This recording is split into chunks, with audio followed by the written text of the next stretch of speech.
बहती गंगा उपन्यास की 10वीं कहानी का शीर्षक है राम काज छन भंगु शरीरा। भारत के स्वतंत्रता आंदोलन में अपने प्राणों की आहुति देने वाले बनारस के प्रख्यात युवा कजली गायक टुन्नू को अंग्रेज शासन द्वारा मारे जाने के बाद से ही दुलारी अपने आप को समाज से अलग थलग कर लेती है और फेकू से अपना नाता पूरी तरह तोड़ लेती है।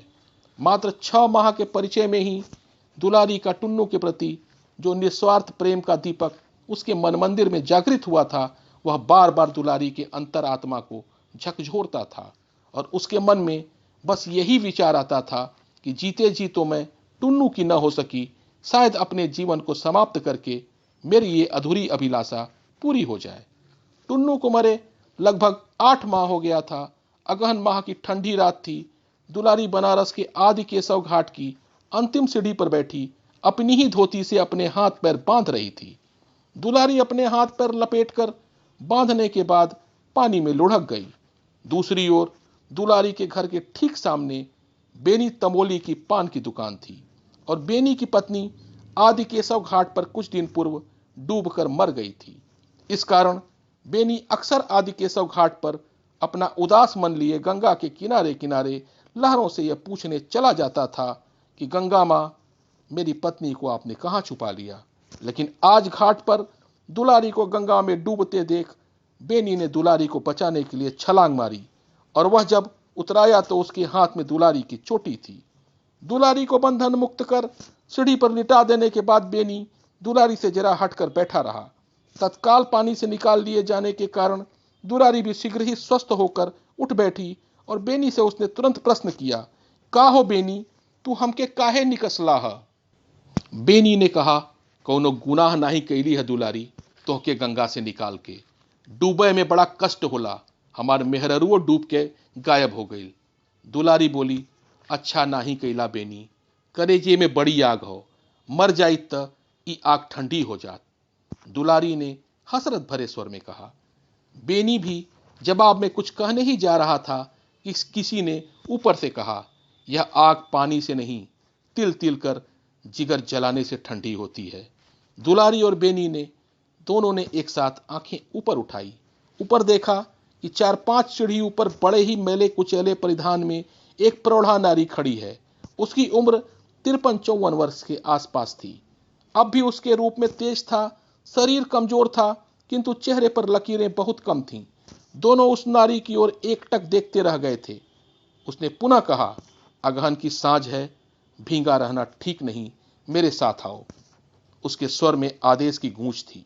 बेनी और दुलारी उसकी उपेक्षा न कर सके और उसके पीछे पीछे चलकर राजघाट के खंडहर के जंगली भाग में एक भुइंधरे के भीतर घुसे। भुइंधरे के कोने में एक कब्र बनी थी। कब्र थी तो कच्ची, पर उस पर चूना पुता हुआ था और फूल बिखरे थे। कब्र के सिरहाने एक दिया भी टिमटिमा रहा था। बेनी और दुलारी चित्रवत खड़े रहे।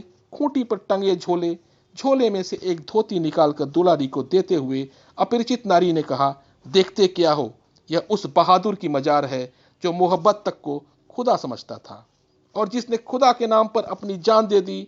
दुलारी और बेनी दोनों के सिर अपने आप कब्र के सामने झुक गए थे। दुलारी के धोती बदल लेने के बाद उसने दोनों से प्रश्न किया, जिंदगी से तुम इतने दुखी क्यों हो? अपरिचित प्रौढ़ा की इस बात पर बेनी ने कहा, मेरी पत्नी को गंगा की लहरों ने लूट लिया।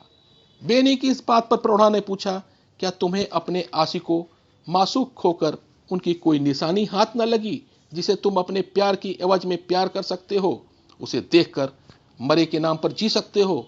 इस पर बेनी ने बताया कि डूबी पत्नी की खोज करते समय मेरे हाथ एक गाय आ गई और दुलारी ने कहा कि मेरा प्रेमी मरने के पहले खद्दर की एक धोती मुझे दे गया था। यह बात सुनते ही वह वृद्ध नारी बड़ी कड़वाहट से बोल उठी थी, तब तुम दोनों ही भारी बुजदिल हो, ऐसी नायाब चीजें पास रहते भी जिंदा नहीं रह सकते।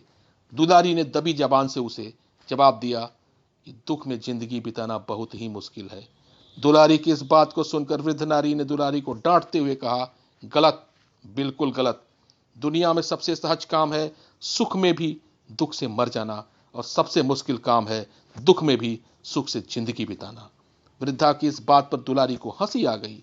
उसने कहा, यह सब कहने की बात है, दुनिया में कौन ऐसा है जिसने दुख में भी सुख से जिंदगी बिताई हो। दुलारी की इस बात पर प्रौढ़ा जल उठी थी और उसने जवाब दिया था, दूर कहां देखने जाओगी, मुझे ही देखो। किले का इतना बड़ा खंडहर मेरे सिवा और किसका है। जब चाहती हूं कहीं भी घूमती हूं, कोई रोकने वाला नहीं। जब चाहे सोऊं, जब चाहे जागूं, कोई टोकने वाला नहीं। सुबह मुंह पर नकाब डाल और हाथ में कासा लेकर भीख मांगने निकल पड़ती हूं। जो भी मिल जाता है खुशी खुशी खा लेती हूं और उसी कब्र की बगल में बिस्तरा जमाकर अपने यार की याद में मजे लेती हूं। और जो मेरा दुख देखना चाहो तो मेरी राम कहानी सुनो। सुनोगे? बेनी और दुलारी दोनों के सिर हिलाकर आग्रह प्रकट करने पर प्रौढ़ा ने यूं कहना आरंभ किया। मेरे पिता शाह अताउल्ला एक दरगाह में गद्दी नशीन थे। माँ हिंदू थी जो किसी वजह से अपनी जात से निकाले जाने के कारण मुसलमान हो गई थी।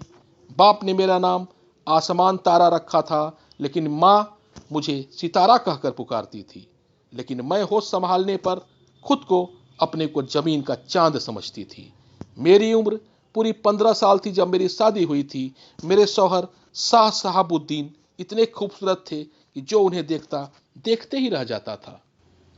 मेरी शादी का पहला दिन था। मैं कमरे में अपने शौहर के पास चांद सी दुल्हन बनी बैठी थी। तभी सड़क पर किसी के चिल्लाने की आवाज आई।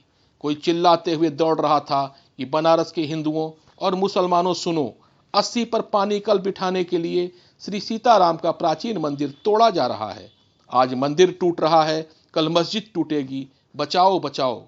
चिल्लाने वाले आदमी का नाम महंत सीताराम था। हम सब महंत की आवाज सुनकर दौड़ पड़े थे। मेरे शौहर ने अपने गले में पड़ी गुलाब की माला मेरी गर्दन में डाल दी और खुद चले गए। यह बात कहते समय प्रौढ़ा की आंखों में आंसू आ गए थे। उसने ठंडी सांस लेकर कहा कि बनारस में हिंदुओं और मुसलमानों ने 80 घाट पर रखी बड़ी बड़ी मशीनें उठाकर गेंद की तरह गंगा में फेंक दी। उसके बाद लूट होने लगी। लोगों ने समझा मंदिर तुड़वाने में भदैनी के रईस बाबू सीताराम का हाथ है। भीड़ तो भेड़ ही होती है। लोग उनके मकान पर टूट पड़े। उस वक्त मेरे शौहर ने कहा कि भाई, लूट में हम शामिल नहीं हैं, और सभी मुसलमानों को लेकर वह वहां से हटने ही वाले थे कि खुदा जाने किसने गोली चला दी और वह गोली मेरे शौहर को जाकर लग गई।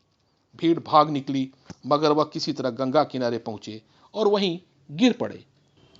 उसी रात मैं उन्हें खोजने निकली। बिना माँ बाप से पूछे दरिया किनारे उन्हें बेहोश पड़ा पाया। किसी तरह उन्हें उठाकर एक नाव पर लाद दिया और उन्हें इस भूइंधरे में ले आई। बहुत चाहा कि उन्हें बचा लूं, लेकिन अफसोस उसी रात उन्होंने दम तोड़ दिया। वह रामनवमी की रात थी। सारी रात जागकर मैंने अपने हाथों से उनकी कब्र बनाई। देखो, भिखारिन की बात सुनकर बेनी और दुलारी की निगाह कब्र की ओर उठ गई थी, जिस पर भिखारिन ने हंसकर कहा था, वह नहीं, यह देखो। और अपने गले में लटकते हुए डोर से बंधी एक डिबिया दिखाई। उसे खोला, उसमें फूलों का चूरा पड़ा था। भिखारिन ने उसमें से वह सूत निकाला जिसमें कभी वे फूल गूंथे गए थे। उसे दिखाते हुए उसने दुलारी से कहा था, देखो इस सूत को के बल पर मैंने अपनी दुखी जिंदगी में सुख से बिताई, और तुम्हारे पास तो समूची धोती है। बूढ़ी भिखारिन की बात सुनकर बेनी तमोली और दुलारी अपने अपने घरों को लौट गए। परंतु दुलारी अपने प्रेमी टुन्नू से मिलन का जो निर्णय ले लिया था उस पर वह अडिग थी, और शायद बूढ़ी भिखारिन की नसीहत भी उसे रोक न सकी। और अपने घर पहुंचकर दुलारी ने टुन्नू द्वारा दिए गए धोती से फांसी लगाकर अपने जीवन का अंत कर लिया। दुलारी की समझ में अपने प्रेमी से मिलने का शायद यही एक रास्ता बचा था। और इस प्रकार आशा और निराशा के मायने को चरितार्थ करती इस कहानी का अंत हो जाता है।